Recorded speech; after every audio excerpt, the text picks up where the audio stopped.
Lies Loufoque, je voudrais te remercier beaucoup, particulièrement, d'être aujourd'hui sur cette table ronde, parce que tu défends un point de vue assez différent. Je pense qu'il est complémentaire, tu vas en parler tout de suite, mais en tout cas, tu es connu pour des positions très tranchées, qui dérangent dans ce secteur, qui sont soutenues aussi, hein, on l'a vu hier dans le nuage de mots, puisqu'il y a des gens ici, bien évidemment, qui soutiennent ta démarche, mais c'est vrai que bon, tu ne fais pas toujours l'unanimité, c'est le moins qu'on puisse dire dans tes prises de position médiatiques, et puis tu apparais ou tu soutiens indirectement certains nombres de reportages sur lesquels on peut dire que sur le plan déontologique, parfois c'est discutable, pas toi bien évidemment, mais les journalistes même. Je fais référence à la dernière émission qui a fait polémique.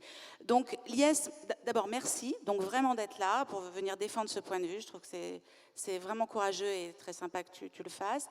Et puis voilà, je voudrais savoir, tu nous expliques un peu ton point de vue, ta vision des choses, et si tu ne penses pas quand même que ce bashing de l'ASE, pour reprendre ce terme, n'est pas délétère, s'il n'y a que ça au bout du bout. Ça fonctionne. Je vais te répondre, Karine, mais avant, et je m'étais promis de le faire, je voudrais te remercier parce qu'autour de cette table, pour le moment, il y a 3 anciens enfants placés, bientôt 4, et c'est suffisamment rare pour le souligner et le féliciter. Et je voudrais remercier aussi les jeunes qui se sont mobilisés pendant des mois pour soutenir la PPL de Brigitte Bourguignon sur les contrats jeunes majeurs et puis ensuite pour la dénoncer parce que nous avons subi une vraie trahison après nous être investis avec toutes nos tripes, toutes nos histoires et toutes nos voix. Et ces jeunes ont fait preuve d'une dignité extraordinaire et je voulais vraiment profiter des assises pour le dire et pour leur dire.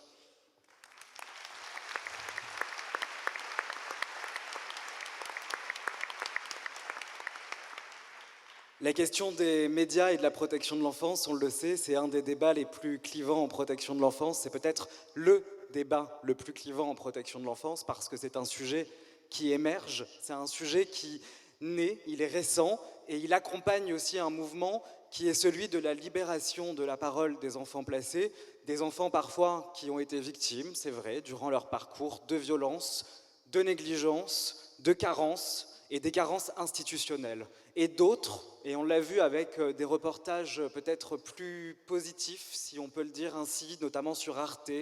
Je pense au reportage qui a été cité hier du petit Yanni, qui moi m'avait beaucoup ému, et qui a aussi donné une autre vision du métier de famille d'accueil, du travail social à l'opinion publique. Tu parles de bashing de l'aide sociale à l'enfance, moi je réprouve ce terme. Je pense qu'on peut parler de bashing institutionnel, et d'un système. Oui, je fais du bashing d'un système, c'est vrai, je le reconnais. Il m'arrive très souvent et dans beaucoup de mes prises de parole publiques de dénoncer un système qui, pour moi et selon moi, aujourd'hui est à bout de souffle. Et on le voit non pas seulement du côté uniquement des enfants placés, on le voit aussi au niveau des luttes des travailleurs sociaux qui se développent dans énormément de départements. Il y a encore eu des rassemblements, on l'a vu devant les assises de travailleurs sociaux qui dénoncent des conditions de travail qui sont mauvaises et qui se dégradent, qui dénoncent des conditions d'accueil des enfants placés qui se dégradent elles aussi, mais surtout qui dénoncent un système qui aujourd'hui produit de la violence. Voilà. Et moi, c'est de ça dont je vais parler, c'est d'un système qui produit de la violence. Vous le savez, pour certains, j'ai été placé à la naissance, j'ai été placé pendant plusieurs années, voire toute mon enfance, jusqu'à ma majorité. Et j'ai fait un livre en 2014, à l'âge de 19 ans, qui s'appelle « Dans l'enfer des foyers ». Et ce livre, je l'avais fait parce que, justement, j'avais regardé sur Internet si des témoignages d'enfants placés existaient, si je pouvais trouver de la matière sur ce que moi, j'avais vécu. Voilà, sur ce que moi j'avais ressenti, sur ce que j'avais dû parfois affronter durant mon placement, et je n'en ai pas trouvé. J'avais été extrêmement surpris de ne pas trouver de matière, de récit, de prise de parole sur ces sujets-là. Et donc oui, j'ai décidé d'en faire un livre, et j'ai décidé surtout de le balancer un peu comme ça, en pleine figure à l'opinion publique et dans la scène médiatique. C'était un risque, parce que j'étais jeune, j'avais pas la maturité que je peux avoir aujourd'hui, mais je pense qu'aujourd'hui c'est quand même quelque chose qui, en tout cas pour moi, m'a servi et a pu servir à d'autres enfants placés. Parce que la protection de l'enfance dans les médias, certes, si elle montre une image très régulièrement de violence, de souffrance, de maltraitance, de carence, etc., c'est aussi parce que depuis quelques années maintenant, ces témoignages-là émergent. Voilà. Et ça, c'est quelque chose que moi j'ai envie de soutenir, c'est quelque chose, je pense, qu'il faut soutenir parce que la question des violences, c'est quand même un sujet qui est extrêmement tabou. C'est un sujet pour lequel, on le sait, les victimes ont énormément de mal à prendre la parole. On l'a vu d'ailleurs récemment dans les auditions à l'Assemblée nationale de la mission de Perrine Goulet ou les auditions qu'avait menées le sénateur Xavier Iacovelli. Les enfants placés qui étaient autour de ces tables, pour certains comme toi Maëlle, avaient raconté un parcours qui avait fonctionné. Et d'autres, et j'ai envie de dire c'est la même pièce de monnaie mais avec deux facettes, ont raconté un autre parcours et une autre réalité. Voilà. Je pense qu'il y a des réactions très épidermiques aujourd'hui quand on prend la parole dans les médias. Bonjour. Il n'y a pas de souci. En tout cas, enchanté. Je disais tout à l'heure que j'étais ravi qu'on soit autant d'anciens de l'ASE présents à cette table et je trouvais que c'était une excellente chose. Donc bienvenue. Ah non, il n'y a pas de souci, il n'y a pas de problème. Du coup, je vais accélérer de toute façon, mais de dire, voilà, c'est un sujet qui est épidermique et je pense que les professionnels, vous, qui êtes dans la salle, d'ailleurs, beaucoup me contactent pour dénoncer de la violence, c'est-à-dire qu'il n'y a pas que les enfants placés qui vont sur le devant de la scène aujourd'hui pour parler de ce qui ne fonctionne pas et des dysfonctionnements. Il y a aussi énormément de professionnels qui le font et certains même se servent, entre guillemets, de la voix que je peux avoir et de l'écho que je peux avoir pour faire passer des messages. Des professionnels de l'aide sociale à l'enfance dans certains départements ou des familles d'accueil ou des éducateurs dans certains foyers qui me sollicitent pour me dire qu'eux aussi vivent la violence au quotidien, qu'eux aussi arrivent un peu à bout et ne comprennent pas pourquoi. En tout cas, pourquoi il n'y a pas de solution concrète à apporter. Et ça sera la conclusion de mon propos, ça sera les solutions parce qu'il va falloir finir sur une note positive. Mais derrière, c'est aussi des professionnels qui alertent. Et s'ils passent par moi aujourd'hui parfois pour le faire, c'est parce qu'eux sont criminalisés quand ils le font. Il y a un statut de lanceur d'alerte, c'est vrai, mais qui aujourd'hui, et on l'a vu dans pas mal de départements, n'est pas reconnu systématiquement. Et donc ça pousse aussi à ce qu'il y ait sur le devant de la scène des personnes comme moi et comme d'autres. Je pense à Elina Dumont aussi, qui prend énormément la parole dans les médias parce qu'elle est chroniqueuse sur les grandes gueules et ancienne enfant placée et qui, elle aussi, a vécu un parcours de placement qui ne s'est pas nécessairement bien passé, voire pas du tout bien passé, et qui prend la parole publiquement. Elle aussi est saisie par des professionnels pour le faire. Et ça, je trouve que c'est une démarche qui est assez intéressante. Voilà.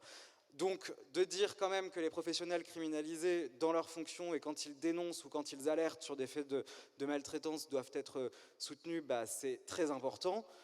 Et puis c'est surtout aussi, et là c'est ce que j'ai envie de vous dire, c'est d'écouter les enfants placés, mais surtout de ne pas vous sentir attaqué dans votre identité professionnelle. Parce que ce n'est pas les travailleurs sociaux qu'on attaque, même si dans certaines situations, il y a une part de responsabilité individuelle.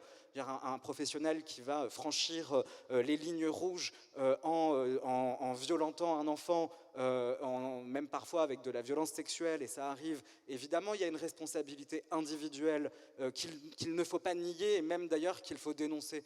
Mais c'est surtout un système que moi j'attaque aujourd'hui, parce que c'est un système qui vous précarise, mais qui nous précarise de fait, parce que vous n'avez pas les moyens suffisants de nous accompagner, et c'est une réalité. Vous n'avez pas les moyens suffisants aujourd'hui de nous accueillir dans des conditions qui sont les plus dignes possibles, c'est-à-dire dans des petits établissements et non pas dans des usines comme on peut retrouver encore actuellement.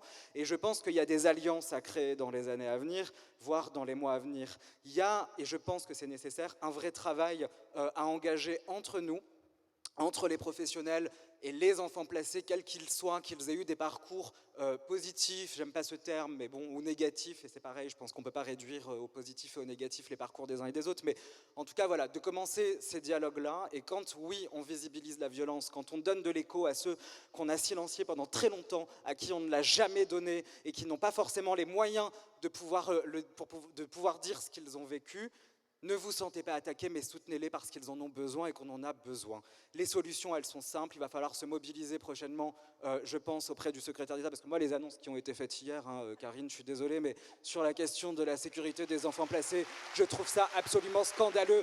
D'autant que ce monsieur a oublié qu'il est arrivé ici en période de crise. Il a été nommé, certes, grâce à un reportage qui a montré des dysfonctionnements, mais il arrive ici parce que nous subissons une crise majeure en protection de l'enfance. Et les mesures d'hier qui ont été annoncées ne sont absolument pas satisfaisantes, à la fois sur la sécurité des enfants placés dans les institutions, mais sur la sécurité des professionnels. Voilà, désolé, j'ai un peu...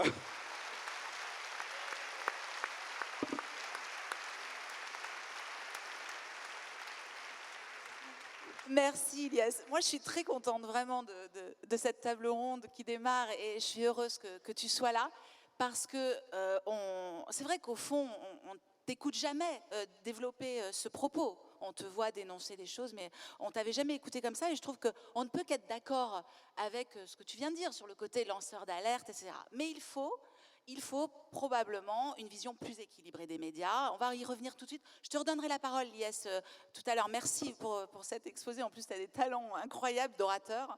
Ouais. Lies, tu as fait énormément pour la libération de la parole des sortants de l'aide sociale à l'enfance. Depuis 6 mois, effectivement, il y a eu beaucoup de choses dites dans les médias. Du coup, même question, quel bilan t'en tires aussi en termes d'efficacité et surtout, c'est quoi demain? Comment ça se passe sur ce plan médiatique-là? Déjà, peut-être rappeler que chaque parcours en protection de l'enfance est différent et qu'il y a une singularité très importante. Enfin, il y a une singularité entre les enfants placés et que dans les combats qu'on peut mener, soit sur le terrain politique, soit sur le terrain associatif, soit dans l'entraide, etc., il y a aussi des divergences et il n'y a pas une homogénéité d'enfants placés. Voilà. Après, dans les médias, et pour les avoir un peu travaillés, il y a ce qu'on appelle des bons clients et il y a ce qu'on appelle des pas bons clients. Et aujourd'hui, je pense qu'il y a vraiment une réalité très profonde et très intéressante à faire évoluer. C'est la capacité aussi à la prise de parole publique. La prise de parole publique, c'est de la formation. C'est de la préparation. Et ça, c'est le rôle des associations et des militants comme moi, de pouvoir, à un moment donné, former la nouvelle génération pour qu'il y ait un passage de relais ou la possibilité de pouvoir aller sur un plateau télé et parler.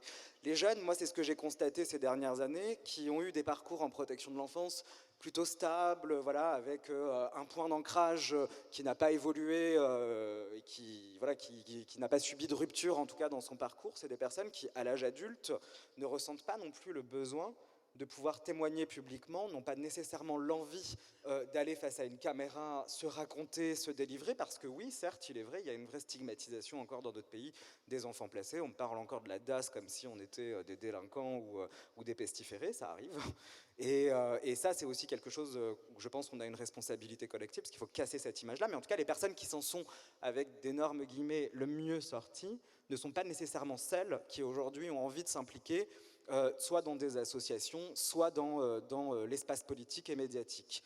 Et puis à contrario, celles qui s'en sont aussi le moins bien sorties, et je pense à toutes ces personnes qui sont aujourd'hui à la rue, je pense à ces personnes qui sont parfois en prison, ou qui sont parfois dans des hôpitaux psychiatriques, ou qui sont ailleurs, mais en tout cas qui ne sont pas visibles dans la société.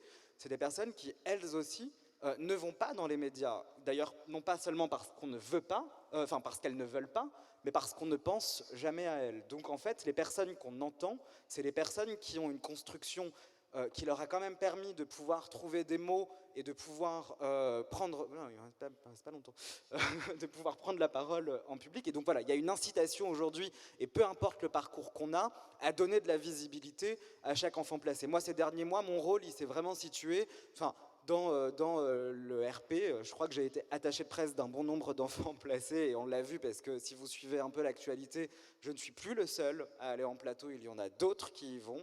Alors oui, avec des messages qui parfois sont, en tout cas avec un récit de leur parcours qui peut être dérangeant pour les professionnels ou qui peut être négatif pas forcément tourner sur quelque chose qui relève de la réussite, mais pour moi la réussite déjà, c'est que cette personne, elle soit devant les téléspectateurs à prendre la parole, ça, parce que c'est très difficile et c'est vraiment quelque chose qui se prépare à l'avance, même très longtemps à l'avance. Et donc voilà, inciter les personnes à prendre la parole, peu importe le message et le récit qu'elles ont, ce serait déjà un premier pas parce que c'est donner de la visibilité. Et j'ai plus le temps, mais il y avait aussi une autre question sur la déontologie, sur est-ce qu'on montre ou pas ces scènes, est-ce qu'on va dans les foyers en caméra cachée, etc. Et puis avec les réseaux sociaux, de toute façon, les images, les vidéos vont se développer. Moi, par exemple, je pratique, et ça fait un moment que je le fais, le name and shame. Quand un enfant placé filme une scène de violence ou qu'un professionnel m'envoie une vidéo avec des scènes de violence, soit j'arrive à avoir des éléments au préalable qui me confèrent une certitude, ou en tout cas des éléments de réponse sur ce qui a pu se passer, comme à Aubernais récemment. Soit je ne publie pas, mais dans ces cas-là, j'interpelle le président de département sur les réseaux sociaux. Je l'ai fait pour la Seine-Saint-Denis, je l'ai fait pour Aubernais avec Monsieur Biry, je l'ai fait pour d'autres départements aussi. Est-ce que c'est la solution? Je ne sais pas, en tout cas c'est très épuisant de le faire. Mais pour le moment, ce que je peux vous dire, c'est qu'en Seine-Saint-Denis, ça a plutôt bien marché puisque la situation a été résolue en 2 heures. Alors que si j'étais passé par des circuits classiques, la situation n'aurait pas été résolue avant plusieurs jours, voire plusieurs semaines.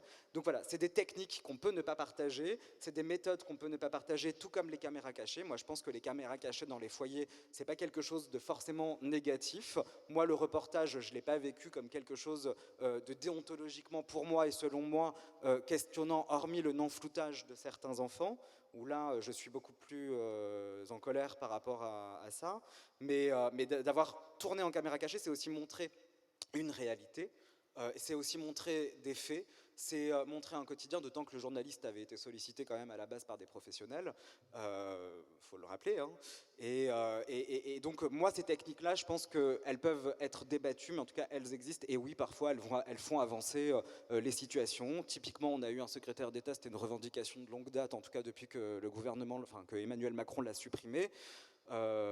Et donc voilà, on a eu un secrétaire d'État, on a eu une mission d'information parlementaire de Perrine Goulet, on a eu un groupe de travail au Sénat par le sénateur Iacovelli, on a eu une mission d'information de la présidente de la commission des affaires sociales sur la question des jeunes majeurs, etc. etc. Est-ce qu'il y aura des résultats? Je l'espère, sincèrement, parce qu'on s'est battu pour ça. En tout cas, on aura fait le taf d'avoir fait parler de la protection de l'enfance, que ce soit un vrai sujet de débat, qui soit remonté dans l'agenda politique, qui soit remonté dans l'agenda aussi médiatique, parce que pendant longtemps, on ne parlait pas de nous. Et donc, je pense que c'est aussi à valoriser.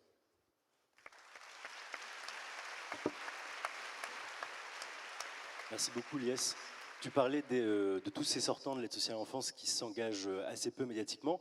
Beaucoup aussi s'engagent, il faut le dire, et notamment par rapport aux assises sur les associations d'anciens, les ADPAP, Repères, etc. J'aurais envie de te poser la question sur ce que tu en penses, mais c'est pas le moment.